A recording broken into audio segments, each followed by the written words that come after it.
আসসালামু আলাইকুম। আমি আতকিয়া আলম সাবা। আমি সাকারগাছি সরকারি প্রাথমিক বিদ্যালয়ের ৪র্থ শ্রেণীর ছাত্রী।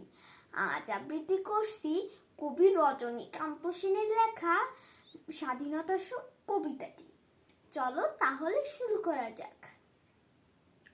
বাবুই পাখিরে ডাকি, বলেছে চড়াই, কুড়ে ঘরে থাকি, করো শিল্পের বড়াই। আমি থাকি মহা সুখে, অট্টালিকা পরে, তুমি কত কষ্ট পাও রোদ বৃষ্টির ঝড়ে। বাবুই হাসিয়া কহে, সন্দেহ কি তাই, কষ্ট পাই তবুও থাকি নিজেরও বাসায়। পাকা হোক তবু ভাই পরেরও বাসা, নিজ হাতে করা মোর কাঁচা ঘর খাসা। আসসালামু আলাইকুম।